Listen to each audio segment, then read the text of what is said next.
Mr. Löscher, thank you very much for being with us here today. If we could start off, as Dean Salona said, you've worked in many different countries across the world and worked in many different businesses.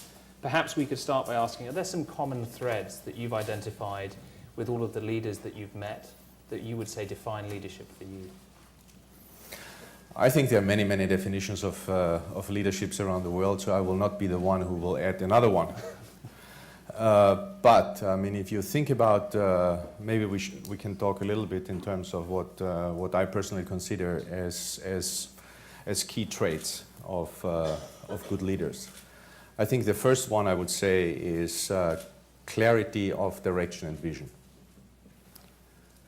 Second one is, and that's probably a skill in itself, that how you break it then down in actionable steps, short term, medium, and long term, which is then linked to the capacity of the organization and to your competitive environment, what you're facing.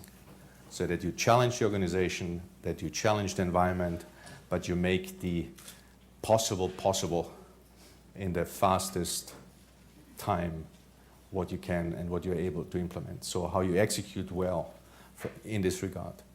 The third one I would say is that you have to be absolutely passionate, because without passion you will not be able to rally your teams behind you.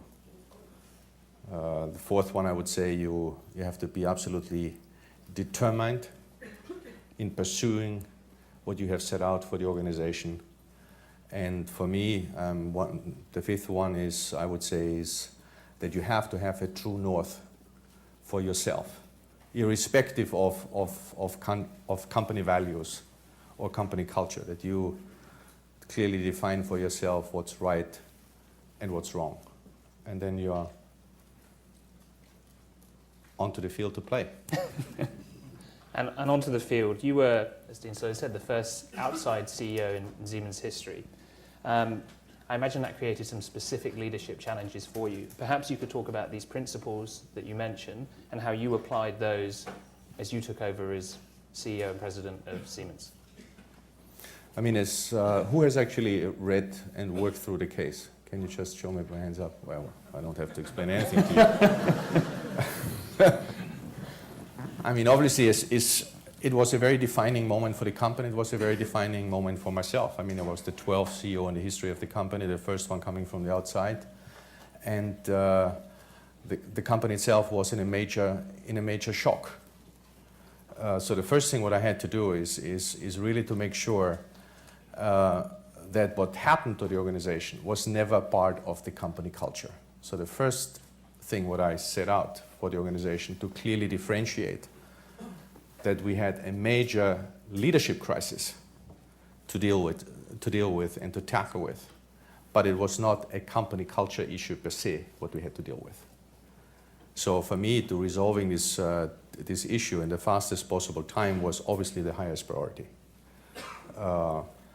The second one is then when you are the first one coming from the outside in this way onto the management board, is that, you know, it's the natural things. I mean, who is this person? I didn't have a broad following in Germany because I spent all my life across the world. So the first question was actually, who is he? The second question probably was, will he bring his own team with him? Will he change everything what we have done in the past? Will he try to revolutionize the company or not? So I very clearly set out and said Siemens doesn't need a revolution, but we will continue to have an evolution, but we will do this with speed. So the third element was then to tackle the first crisis what I really had to deal with, and this is this whole corruption case and how to make sure that we deal with it in an extremely forceful, transparent, and open manner. And I knew that I had to bring in people from the outside to help me in this one. So my first key appointments in the organization were absolutely critical, and this was Peter Solmsen as the Chief Legal Counsel who worked with me in GE, and then also the Chief Compliance Officer, so that I had actually a team onto there who I can clearly trust and who can really work with the overall organization to tackle this most pressing issue what we have to deal with. And then you very quickly move on to really say, I wanted to have 100 days. I wanted to have 100 days for the simple reason that I wanted to really see as many people as I could, listen, travel around the world, engage the organization from the customer viewpoint, from the different parts of the world, get feedback, get input, and at the same time work then with my top leadership team, what has to be changed. And then the whole thing evolved around structural changes, leadership changes, and so on and so forth. And you have read the case, so I don't have to repeat all of it. But the initial part was very much making sure that I'm visible to as many people of the organization as possible. So I had a lot of skip-level meetings, for example. I made deliberate efforts that I made big town hall meetings all over the world where I've been on different sites, where I've met the young leaders of the organization, and so on and so forth, that I have really an interaction on a very different level of the organization, and that I also get an input from the customer viewpoint. So a classical day, if you ask me what is a classical day within Siemens, and I think it's probably still valid today, and this is what I have basically developed over many, many, many years. I come into the morning, basically start breakfast with a group of customers, followed by meeting with politicians or with single customers on big contracts. Then I go into having lunch with the young high potentials, me alone and nobody else. Then followed by business reviews, town hall meetings, and then a joint dinner with the top leadership team. And if you do this day after day, you get a very, very solid and very quick understanding what are the true issues and what you have to tackle on, and what are the most pressing one, what you have to deal with as a leader and as a leadership team. And as Siemens has evolved over the last 3 years, it has 400,000 people across the world. How do you effect change when you have so many different businesses in so many different countries and so many individual people who you need to persuade and to get on board with the way you're thinking about the company? I mean, the first thing is that you have to recognize that you have to rely on many, many other people. So you need to work, number one, with a united top leadership team.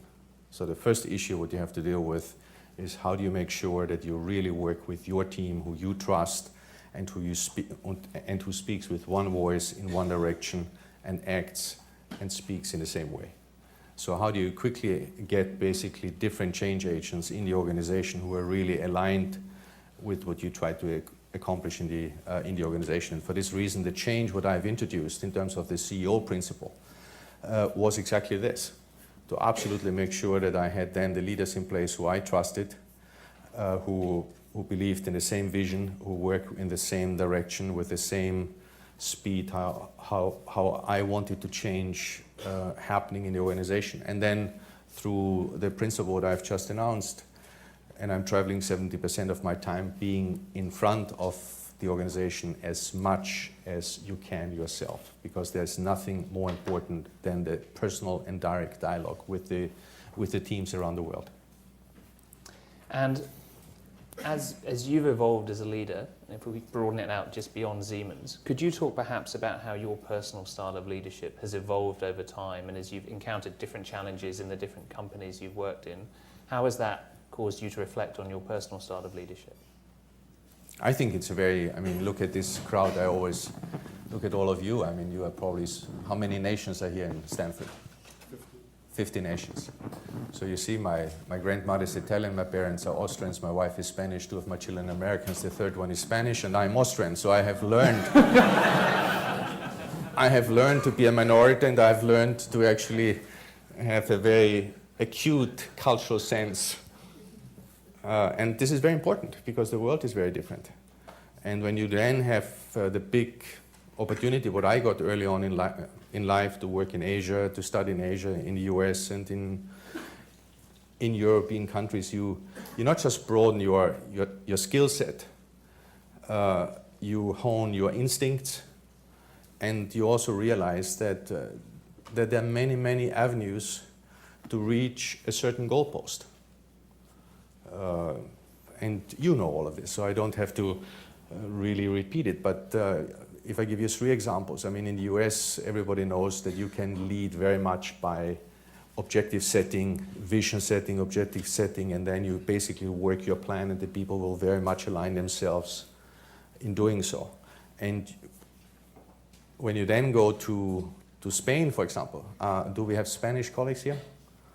Yeah, maybe.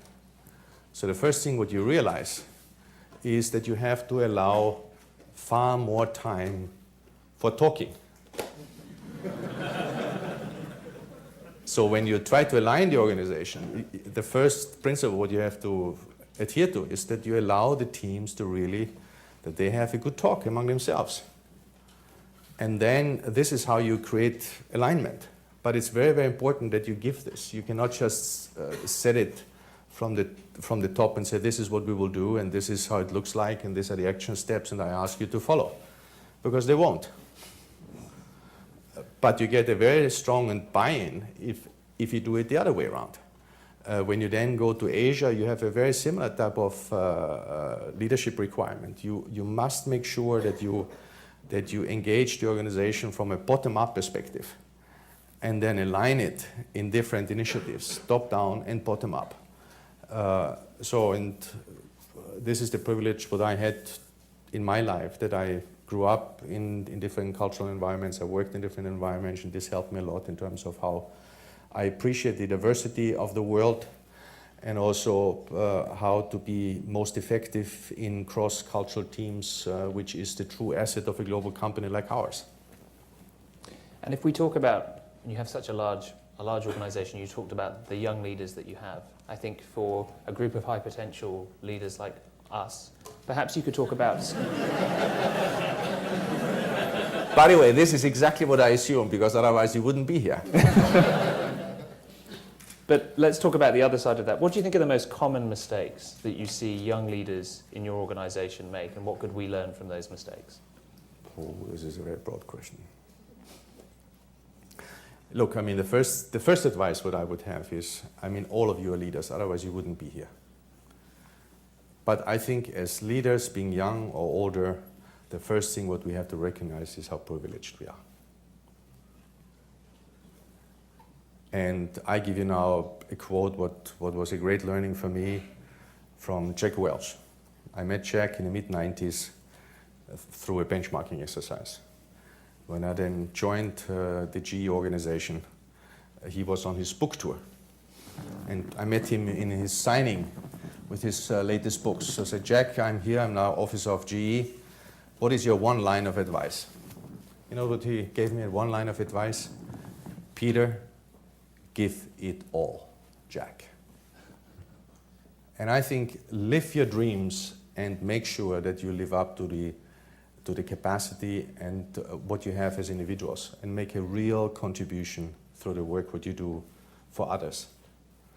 And I think this is the great privilege what we have. This is what leaders have to think of in terms of what is their impact, not just from a economic perspective, but also ecological perspective, social perspective, and the impact what we have for many, many millions of people. And for me, it was always a great privilege. I spent many, many years of my life in the pharmaceutical business for a very simple reason, because I was enormously privileged to work on technologies and help people to live a better life and to survive. And when you then talk to patients and you feel really the impact what you have, this makes me very, very proud of. And that's a great privilege of being a CEO of Siemens, being in so many businesses. This is really the impact what a big organization like ours have is enormous. And that's an enormous, enormous privilege. But I guess with that privilege becomes a lot of responsibility in leaders. And when you look at these high potential leaders, you mentioned you have lunch with them many days. I think a lot of us feel that we learn the most when we struggle and when we face challenges. Perhaps you could talk a little bit more about when you talk to these leaders, what are the challenges that they are dealing with? Because these, I think, are the challenges that we might face in the next 2 to 3 years. I always tell my team, look, I mean, when I look into this room here, how many of you will join big global organizations like Siemens? 1, 2, 3, 4, 5. And that's the reality. You want to become entrepreneurs, You look for very different fulfillments in your life. I mean, when I was at Harvard and we were talking about when you go through the last 20 years, I mean, it was 20 years ago, it was probably, it was the issue. At one point, there was the big organizations, then there was the whole wave of the consultancies, then there was the big wave of the financial industry, and the most promising perspective right now is to be real entrepreneurship. So making it for yourself and create something for yourself. And you are here in your backyard's Silicon Valley. And I was quite impressed, as I learned from the dean actually 2 minutes ago, that 40% of you will actually start to work there. That's great. So for a big organization like Siemens, it is you are not waiting till you are middle-aged and gray. There's somebody in life who will tell you, and now you're fully responsible. You are asking for the responsibility far earlier than any generation before you. You also have an enormous privilege, like all of us, when we compare the change, what is now happening in the world, being it technological change, being it the global change which is happening, it is happening in one management generation. The type of change which used to happen within 3. So there's an enormous compressed way of opportunity. There's an enormous opportunity space. So big organizations have to make sure how they are attractive for a young population like yourself, who is asking for broader experience and more responsibility far earlier than any other management generation before you. And that's the challenge, and that's the type of opportunity space which big companies have to face. And when we look at this next generation of leaders, how do you think the challenges that they will face as leaders, you've talked about them having more responsibility earlier, but how do you see the other challenges they face as leaders as being different from the current generation and from generations before them? I think, as I said it, I mean, the big change is, if you just talk about the globalization which is currently happening in the world, it's with a speed which is enormous. I grew up, for example, in my first studies I studied in Austria, and the Iron Curtain was actually just happening in the backyards of Vienna. And I was crossing this Iron Curtain several times. I could not imagine, really, I could not imagine that I will ever see in my life that this would change. This for me was something which was given. And look what happened just through this one thing, how the world has changed. Now we're going through a major crisis, and we see all of a sudden the political architecture changing dramatically, going from a G7, G8 to a G20. The emerging markets, they're asking for far more responsibility, not just economically, but also politically. When you then look where 97% of incremental population growth will happen, it will happen in the emerging economies. So there is, and they want to have the same way and opportunity space than we have in our lifespan, sitting here at the university. So the change, what you have, and the impact, I would not like to talk in terms of challenges, but the opportunities what you have is the impact, what Friedman was talking about, a flat world, which is absolutely a reality right now. The impact what new technology can bring in terms of mass impact is in a way democratized like never before. And this creates an enormous new opportunity space for each one of you. And find your space, go for it, and make an impact. And make an impact economically, but also socially and community-wise. And I think this is exactly what this opportunity space is. And I think in order to do that, all of us have benefited from mentors in our life to provide us guidance and to help us understand the potential that exists for us. You mentioned Jack Welch earlier. Are there any particular mentors that you've had? And what do you think were the most important things you learned from them? I mean, first of all, I didn't have them. I don't go back and say this was one mentor, which was great. But you learn from each one of the people you interface with. Maybe one story, which was for me very, very, very telling. When I was 27 years of age, I joined a big German company called Höchst at that time. It was a big chemical company, and the CEO used to be my mentor. And he hired me, and he said, "Look, start work your 6 months, and then come back, and then let's talk about what you would like to do within our organization." And I had my one page, and I was clearly mapping it out what I would like to do, and this and this, and I showed up in his office, and then he was listening 2 minutes, and then he turned it away and said, "You know, I give you an advice. Have fun, enjoy the things what you're doing, and make sure the people you work with are equally enjoyable. And then everything what we have written here will happen automatically." And that's a great advice. Because never try to plan any career. Never try to chart, but whatever you do, try to do it in the best possible way, and then go for it. It's a great advice, what I got for myself. And as you've become a senior leader... And by the way, at that time, my ambition level was to become the CEO of Höchst Austria.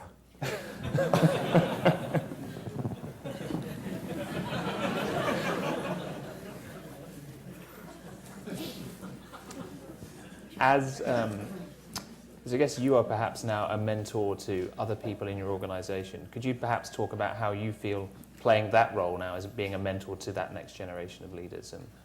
Yeah, this is very important. I mean, when you ask me what is one of the most rewarding aspects what I spend time with is really, we have now introduced a new mentoring scheme for all the board members, for all my colleagues as well, where I have basically 15 mentees all across the world with different backgrounds, and we rotate them every 2 years. So they're mentees for 2 years, and then they are rotated to the next. And this is for me extremely rewarding. So I work very, very closely, and you know, the mentee is responsible for the mentor relationship. It works in different ways. It is very personal, and I try to provide feedback to them, give them advice from my experience, and also at the same time get to know where their challenges are, and to make sure that the right steps are taken and that they are stretched in the right possible way within the organization. So the mentee-mentor relationship is something which is enormously enjoyable for me personally, and I spend quite a significant part of my time to make sure that I stay in touch with them, and that we have a continuous dialogue. And before we open it to questions, one last theme that we've seen in the last 5 years is a much closer tie between business and government. What has been your experience of that trend, and how do you think that's likely to evolve in the next 5 to 10 years? Oh, absolutely. I mean, it's absolutely true, number one, particularly for big infrastructure companies like ourselves. When you think about a big company like Siemens, who is at the end of the day, our whole business is infrastructure at the end of the day, being medical infrastructure, being energy infrastructure, or building now with Master City, the next generation of a city environment. So all of it is really big infrastructure programs. And there you have, at one side, you face governments as regulators, you face government as customers, the whole stimulus programs as part of the what we have seen during the crisis. So absolutely, and then you have economies who are very closely linked between infrastructure development programs and the political agenda around the world. So there's a very close alignment. It's getting closer, and it's a very important one, particularly for a company like ourselves. Well, at this point, I'd like to open it up to questions. We have microphones on either side, so if people could put hands up, and we'll get a mic to you. We'll start down here.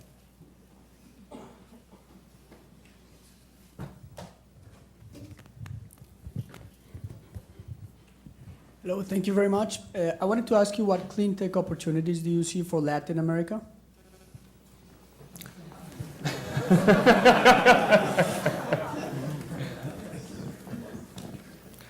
I mean, this is, I will answer this question, but I will start a little bit broader, because it's a very important question what you're asking. When I joined Siemens, I asked the question, what is our clean tech portfolio? and nobody could give me an answer what the clean tech portfolio is. Because it was actually in the businesses, in different, there was different solutions, but nobody actually looked across and said, this is our clean tech portfolio, being it renewables or being it energy efficient. So when we have for the first time lined it up, so I started in 2007, I asked this question. By July 2008, we had for the first time actually developed our clean tech portfolio, and it was 17 billion euro. The biggest and broadest clean tech portfolio of any company in the world. In the meantime, we have set out an objective of 25 billion. We will overachieve it already this year, and we are by far the biggest infrastructure company, and this is what I set out as a vision for the company, to be a green infrastructure pioneer. So that's the major strategic emphasis of the company across all business lines, to make sure that the next generation of product development are more resource efficient and energy efficient. And when we have the highest speed trains, and the highest speed trains are only consuming 0.33 liters per 100 kilometers per passenger, then it's the most energy efficient high speed train as well, not just the fastest one. And when you look into the sustainability agenda around the world, it is blatant clear that this is on the highest political priority level, despite the fact that Copenhagen has not succeeded to bring into any climate change agreement. But when you talk about the mayors around the world, that 1% of the population are cities of square meters, are cities consuming 75% of energy consumption, 80% of CO2 emissions, you know that this is the biggest challenge around the world. And in South and Latin America, and this is all around the world, when you then talk about and you talk about the Olympic Games, for example, Brazil, or the Football World Cup, the big and the resource and the infrastructure development programs which are currently put into place have all the agenda of making sure that the latest generation of infrastructure development is significantly better in terms of sustainable urban infrastructure development programs than any other generation before. So you have this in Latin America equally. I was, for example, last week I was together with Piñeiro, the president of Chile. Again, we have immediately worked on a program, how can actually Chile now introduce the latest technology of clean tech to really make sure that they benefit, for example, of their solar intensity, what they have, and how can they bring together solar programs, that they make sure that in their biggest cities are the mobility infrastructure programs which are now built out with the latest technology, far more resource and consuming less resources than before. So it's a big program across all political scopes, being it in Latin America, being it in this country. I mean, Obama has made a big push in terms of clean tech being not just being also a big job engine, how the economy will be revived. If you go to Asia, to China, for example, it's a massive government agenda. So you have it all over the world, and you see also it, and you definitely see it also in Latin America. Go to the next question. Hi, thank you very much for being here with us, Mr. Löscher. Question that I have for you is the following. Over the past 100 years, the German, precise, traditional way of doing things has served Siemens very well in developing all this infrastructure that we see. Now we see a bigger trend towards need for innovation and more high speed. How do you manage to change that culture and foster this kind of Silicon Valley startup kind of culture inside of such a big company?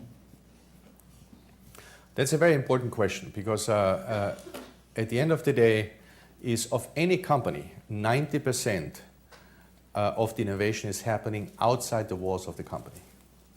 So we have a big programs, for example, currently what we call internally open innovation.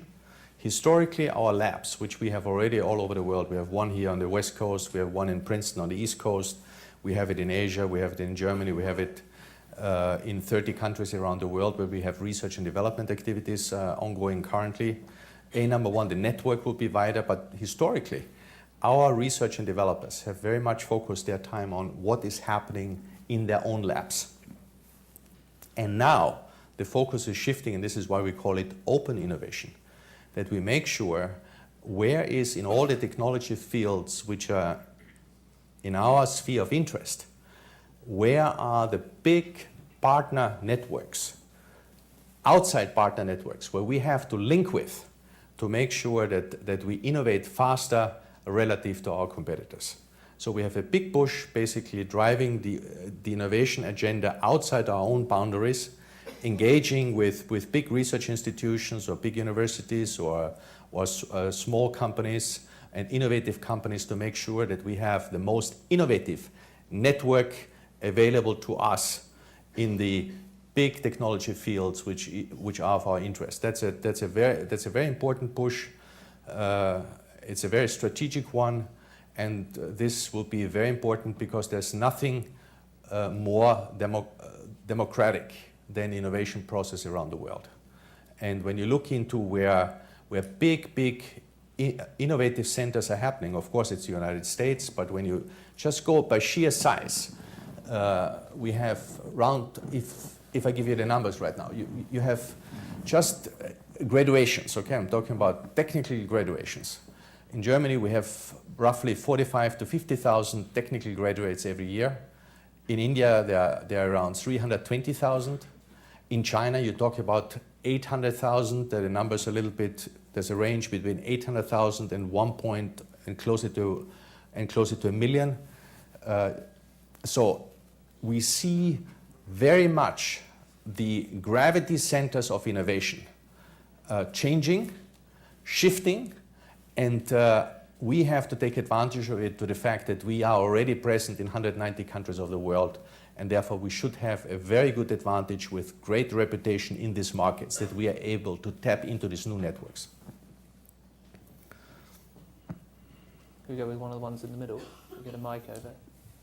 And then we have also a venture capital fund internally. You know, we have where for example, the fund is available for internal research programs as well as for partner companies as well. Hello, sir. Thank you.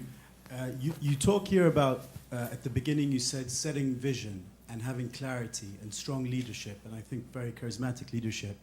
But in some of our classes here, especially in OB, we learned that sometimes it's good to use the high skills of the group to be facilitative, to be participative. So how do you balance those two? Yeah, but this is what I'm not saying. I mean, this is exactly what I mean. I think at the end of the day, it's always the team. Okay? It doesn't matter who is. An individual never really matters as much as any high-performance team. And this is why I've also pushed, for example, in the organization for diversity. I'm on record, as I said, the management is too white, too male, too German. When I joined the organization, because I think you have to tap into the diversity pool what you have as a global organization. And when you have the great privilege that you are at home in 190 countries of the world, that you're able to attract the best talents, to develop the best talents and make them available for the global organization from a team perspective as well as from an individual perspective. This is a very, very critical element, and we have, on top of individual responsibilities, what you would be responsible for, many, many programs where we particularly look into initiatives, corporate initiatives, and pulling into these initiatives very diverse teams from all over the world to really help us to drive the change agenda. So that's at the cornerstone of what we try to do. But this is always in the framework of the clarity of vision, what you try to have of an organization. So the teams, they really have to work towards the ultimate end of the focus of the overall organization. But leveraging the diversity of team, I mean, I don't have to explain this. This is probably one of the great privilege what you have working together. Yeah, do you want to go? Thank you, sir. My question is, looking forward to the next 10 years, what is the single most important strategic issue that you have to face as a CEO, and how are you gearing the company to actually address that issue? It's the wrong question. I'll tell you why. Because as an innovation company, which is an infrastructure company, the innovation cycles of many of our products are going, for example, for 10 years, 15 years, 20 years. For example, we are now bringing to the market the most energy efficient gas turbine of the world. The initial part of the development programs goes back to the early 90s. When we talk about the current high-speed train, which we're currently selling, the initial development programs go back to the mid-90s. So when we talk about the innovation agenda, to be innovation leaders in the fields where we have focused on, in the three sectors, we are looking way above the 10-year time horizon. We really have to look into 20 years. You can look from how you implement in terms of the different strategies, you can look 5 to 10 years. But when they then say, okay, what is our innovation advantage? What we would like to see in this area, the time horizon is way, way longer than the 10 years. So we set out as the strategic direction for the company being the green infrastructure pioneer. So the pioneering spirit, what you have read in the case, is very much at the forefront what we try to drive. So there's a big innovation agenda in all areas. This is not a single business field what we're looking for, but we're looking for to really making sure that the energy efficiency of all products going forward are significantly more energy efficient, and that we drive the organization towards tailor-made solutions for big, big customers. For example, which are not in the forefront of a classically Siemens customer. A classically Siemens customer would be if there's a tender, if there's Palo Alto or anywhere else, and they would say there's a great tram what we would now like to develop, and there's a tender process, and then we would be off and running to going after the tender. But to engage Master City and to say, what can we drive together to help you to implement the vision of a CO2-free city environment? And what can we, from a technology perspective, to implement to link together the energy smart grid infrastructure with the smart building infrastructure, that all the energy consumption which is happening in the city is able to communicate with each other and being optimized in terms of the energy efficiency of buildings, of energy flows across the city, and therefore ultimately help to drive massively down the energy costs of Master City. This is an innovation partnership what we are now pulling together with Master City. Classically, there's no tender in this context, but there is a big, big strategic alliance where we work together with Master City to really drive it. And that's at the forefront what Siemens is all about. Or Desertec, where we basically try to harness the sun of Africa, not just for the African countries themselves, but also ultimately being available for importing towards Europe, is a big vision which is 10 to 15 years out, where we work with an innovation partnership together with the governments of Africa and with the European Union. What is the right funding which is required? What is the technology which is already today available, high voltage direct current technology, so that we can transmit energy without any losses over long periods of time. So the big, big programs, which are infrastructure programs going beyond one customer, much more into a strategic alliance and innovation partnership, is the big, big lever for the organization going forward. And this is where we drive the strategic impact of Siemens versus just selling products and services and being attentive to tenders, which we ultimately obviously have to do in all our business lines. Sorry, quick follow-up question. I see that vision. can you talk to us just quickly about how you translate that vision into execution by breaking it down to those tactical steps? So the vision is, the vision of Master City was a vision of the Abu Dhabi government. So I engaged very much at the top level of the political environment of Abu Dhabi to say, let's pull together a small team of your people who are responsible for Master City under the leadership of Dr. Sultan, who is the CEO of Master City, and our team. So the two of us then pulled an operational team together of creating the strategic alignment. We worked for 18 months because you have to really break it down. What is the requirements of the city? How is the layout of the city? What are the different steps of phase 1 and phase 2? It's now slightly delayed because of the impact of the current crisis, but they're continuing with the vision. So we worked for 18 months, and a week ago, I was able to sign it in London. This is how we have worked and to broken it down with a very specific initiative, ultimately being able to be signed. Okay, we've got one over here. You said earlier one of your 5 values of leadership was to have a true north that transcends company values, company norms. Could you talk to us about your true north, how you came to that true north, and why that is your true north? I think this comes back, I say true north, because it goes back, the first environment where you really learn about it are the values within your family. And the first role model for me personally was my own father.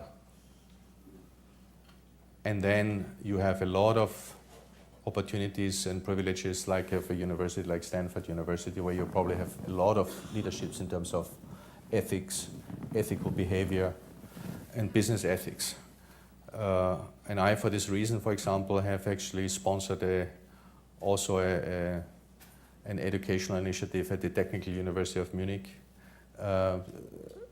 to really provide these aspects at the university level, because at the end of the day, this goes back to families, the values of the families, and the values of the education where you were brought up with. And then many of you, I assure you, many of you in your life will be faced in one way or another to make a personal decision. Do I do something or I don't?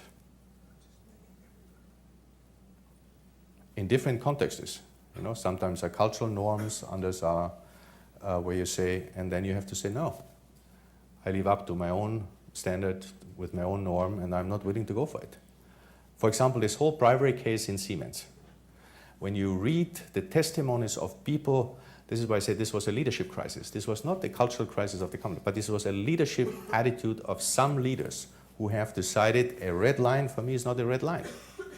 And when you then look into the testimonies, what they have given, the classical testimony is, well, I have done it to the benefit of the company. Come on. People were pursuing this because they had sales incentives as well. And ultimately, they have made the incentive schemes. So this is what I mean. You don't have to talk about company values. This is the next level where you then have, obviously, and I would very much encourage you, whatever organization you join, is make sure how are the company values, not as values, but how are they actually lived? Who are the role models of the organization? And who are the role models of leaders? And can you relate to them? And if somebody asks you, the most dangerous thing what you will encounter is, I have to do things because everybody does. And it's up to each one of you to decide to say, no, I don't do it, period, full stop. And this is what I mean a true north. I have also encountered this in my professional life, for sure.